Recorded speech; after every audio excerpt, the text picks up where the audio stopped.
Cruise missile बनाने जा रहा है जो एक साथ 3 काम करेगी। जापान की मीडिया ने यह दावा किया कि उसके ये मिसाइल जासूसी करेगी, दुश्मन के रडार को चकमा देगी और मौका देखकर हमला कर देगी। चीन की बढ़ती चालों की वजह से जापान ने अपनी रक्षा नीति में बड़ा बदलाव करने का फैसला किया है और 3-in-1 क्रूज मिसाइल बनाने का फैसला उसी का हिस्सा है। वैसे जापान की मीडिया की माने तो वो इस प्रोजेक्ट पर 2018 से ही काम कर रहा है और 2026 तक उसे पूरा भी कर लेगा, जिसके बाद दुनिया जापान के इस कारनामे को देखेगी। जापान की मीडिया ने दावा किया कि ये नई मिसाइल 3 काम करेगी। पहला, दुश्मन की जासूसी, दूसरा उसके रेडार को जाम करना और तीसरा, दुश्मन पर आक्रमण करना। यानी शांत रहने वाले जापान ने अशांति फैलाने वाले चीन को उसी की भाषा में जवाब देने की तैयारी की, क्योंकि इस तरह के हथियार या मिसाइलें चीन बनाता है।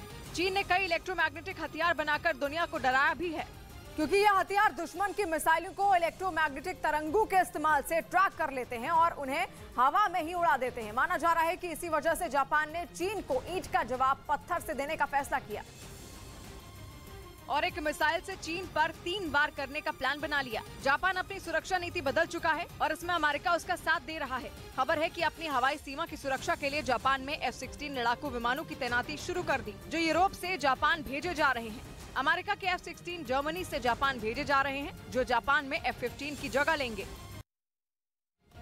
उधर बरेली की पेंट बनाने वाली एक फैक्ट्री में उस वक्त हड़कंप मच गया जब फैक्ट्री के अंदर से भयंकर धुएं के साथ आग की लपटें उठती दिखाई दी।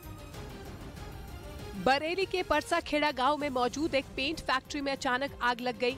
कुछ देर में आग की लपटें धू धू कर उठने लगी, जिसे देखकर फैक्ट्री में काम कर रहे मजदूरों में हड़कंप मच गया। फैक्ट्री से धुएं का गुब्बार उठता दिखा। इलाके में अफरा तफरी मच गई, जिससे आसपास की फैक्ट्री में काम कर रहे मजदूर भी बाहर आ गए। वहीं जिस पेंट फैक्ट्री में आग लगी, वहां से भी आनन फानन मजदूरों को बाहर निकाला गया। तब तक आग एक बड़े हिस्से में फैल चुकी थी। सूचना पर दमकल की गाड़ियां मौके पर पहुंची और कई घंटे की मशक्कत के बाद दमकल कर्मियों ने आग पर काबू पाया। आग लगने से लाखों के नुकसान का अनुमान है। आग किन कारणों से लगी, इसका पता अभी नहीं चल पाया है।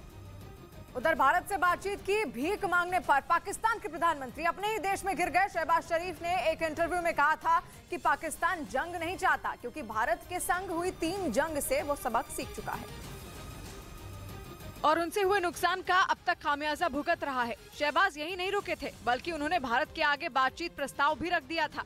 My message to the Indian leadership and Prime Minister Modi is that let's sit down on the table and have serious and sincere talks.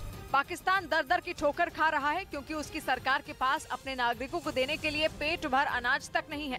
वहाँ महंगाई बम ऐसा फूटा कि लोग आटे दाल के लिए सड़कों पर प्रदर्शन करने पर मजबूर हो गए, जिसकी वजह से शहबाज शरीफ भीख का कटोरा लेकर यूएई पहुंच गए और वहीं पर उन्होंने भारत से बातचीत का जिक्र कर डाला, जिसका पाकिस्तान में विरोध शुरू हो गया और पाकिस्तान में शहबाज के विरोधी इमरान की पार्टी ने उनके खिलाफ मोर्चा खोल दिया।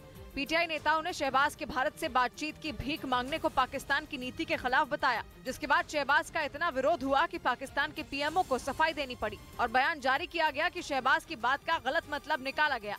अब शहबाज शरीफ का कार्यालय लाख सफाई दे, लेकिन शहबाज शरीफ की हालत सबको पता है, क्योंकि वो खुद जता चुके हैं कि उन्हें दूसरे देशों से पैसे मांगने में शर्म आती है। कोई और आता है तो आप कहते तो नहीं, लेकिन दिल के अंदर तो आप समझते होंगे ये पैसे मांगने आ गए हैं।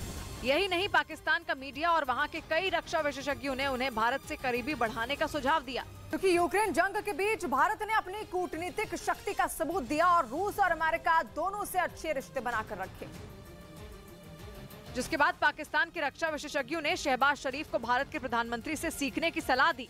माना जा रहा है कि शहबाज शरीफ के सुर इसलिए बदले, लेकिन जैसे ही उन्होंने अपना सुर बदला, विपक्ष ने उन पर हमला बोला और शहबाज शरीफ की नीतियों पर उंगली उठा दी। यानी पाकिस्तान कंगाल होने की कगार पर खड़ा है, लेकिन उसके नेताओं को अकल नहीं आई, या यूं कहें कि रस्सी जल गई मगर बल नहीं गया।